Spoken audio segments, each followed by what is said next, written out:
Happy hump day. I'm back. This is Coach Alice Maria, and I am so excited to be back.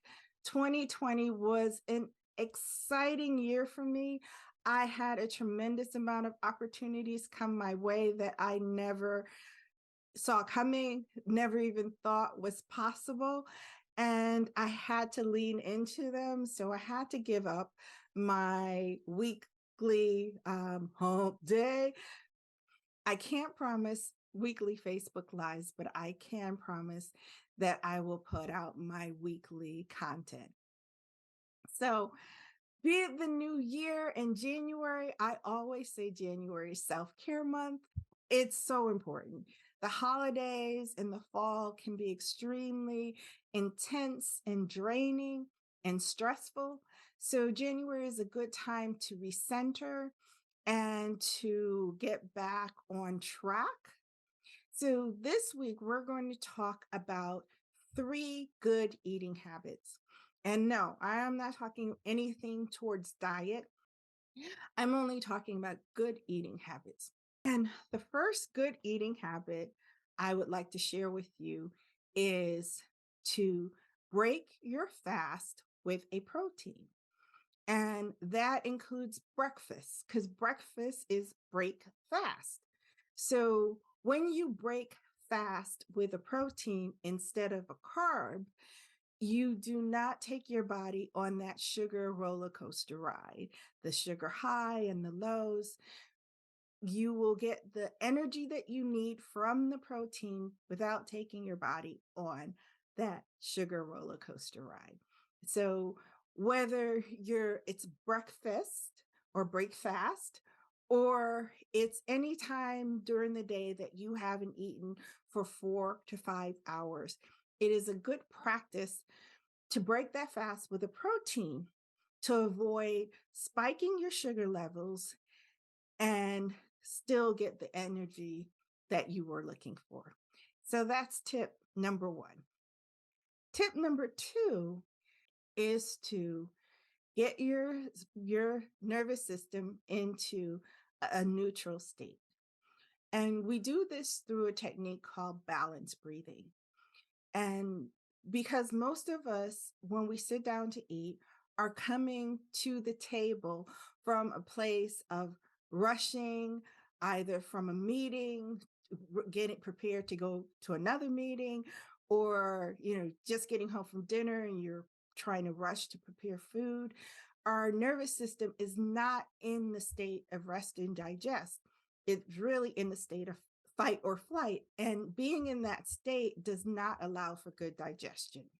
So, in order to allow for good digestion, let's concentrate before we put the first bite of food in our mouth to getting ourselves into a neutral state.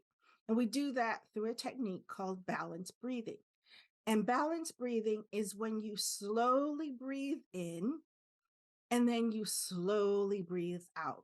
The easiest way I teach my clients to do it is you inhale to the count of 4, and then you exhale to the count of 4.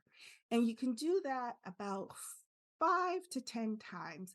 Usually, believe it or not, you'll actually feel the switch. Your body will you can feel the come down on your body after a certain amount of breaths. You'll feel the come down and you'll put yourself in that balanced place. And now you can start eating.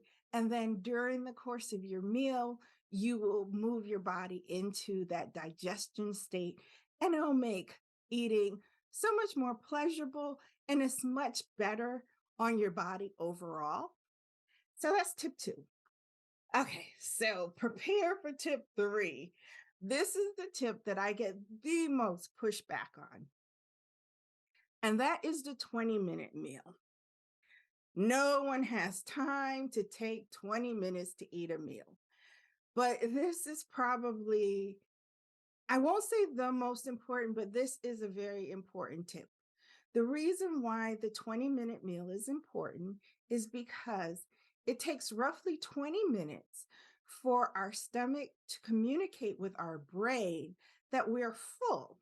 So if we're wolfing down our food and we're doing it so fast that our stomach doesn't have time to phone our brain and say, hey, guy, we're full, halt, stop, then you're going to eat too much.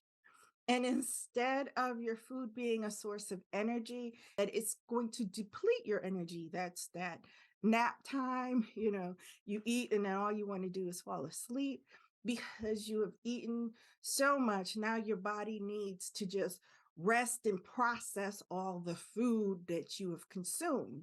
So the 20-minute meal helps prevent that because it gives your stomach enough time to communicate with your brain and say, hey, we're full, stop, cut it off. And you will stop eating because you will know that you're full. So I would love for you to give this a try.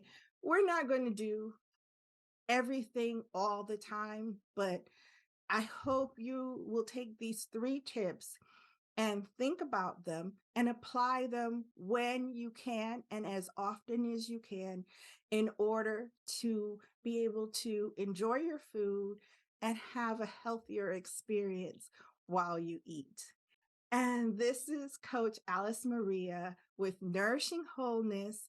Happy New Year. Happy Hump Day. And welcome to 2023.